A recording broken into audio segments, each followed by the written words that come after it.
Hello, Mr. Truth Group. I watched your video, Why Does a Good God Send People to Hell?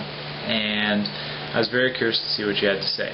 I don't believe, however, that you addressed really all of my concerns, and I think the argument is a bit broader than you sort of addressed, especially in your analogy.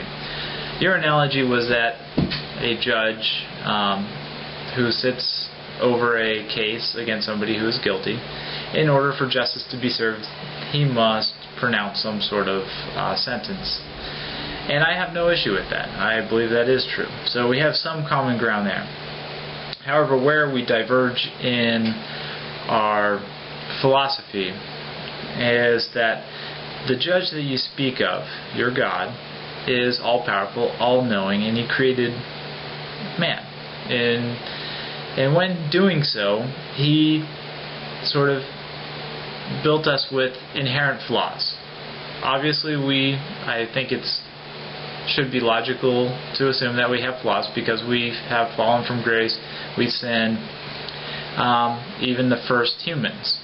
So we have flaws, and then to turn around and punish us for those flaws, I don't think is justice. I don't think that's right. I think that to me anyways, illustrates a logical error in your argument for God.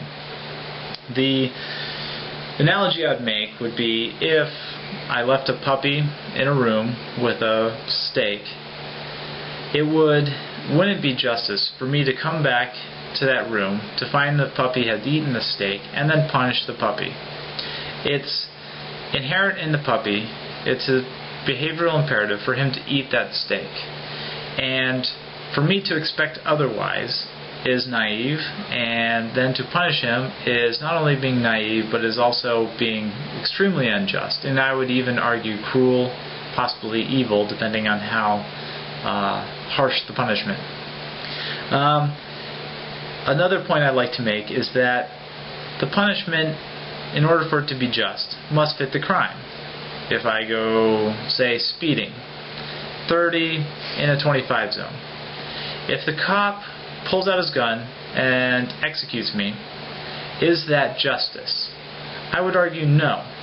I would make the same argument for burning in hellfire and brimstone for eternity as not being justice either, especially considering that I don't really see evidence, at least no evidence is apparent to me that this God even exists. I mean, we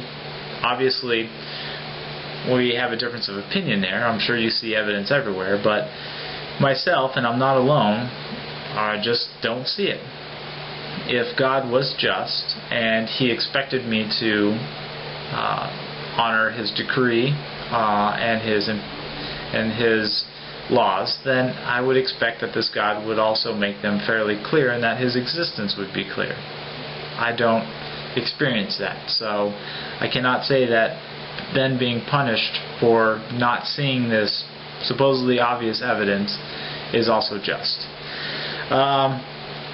Another issue I have with your argument is that if a bad person, somebody who's murdered millions of people, raped children and women and dismembered them and did all sorts of heinous, unimaginable crimes, just before he died, he could repent his sins, and being sincere obviously, and go to heaven.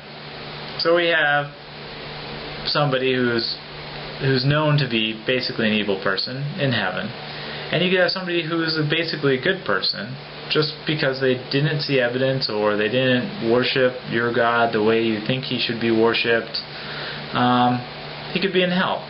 So a person that even as a society we recognize to be a good person, like Gandhi for instance, in your view is burning in hell right now. Whereas Hitler, I mean, I don't know what his last thoughts are, he could be in heaven. I do not find that to be justice either. So that is a very strange philosophy. The last point I'd like to make is predominantly the people that are burning in hell, I would say, have probably never even heard of the Gospels, Jesus Christ, the Bible. They're completely ignorant of it. You're talking about Native Americans before Columbus had set foot in the Americas, isolated islanders in the Pacific, millions of Asians, billions of Asians, I'm sure. There's probably still Chinese and Indians even now who've never heard the Gospels or Jesus Christ, and they're constantly dying and going to hell as we speak. So that I don't find to be justice either. I'd be curious to see what you have to say in response to this video. I hope to hear from you soon. Thank you, and have a good night.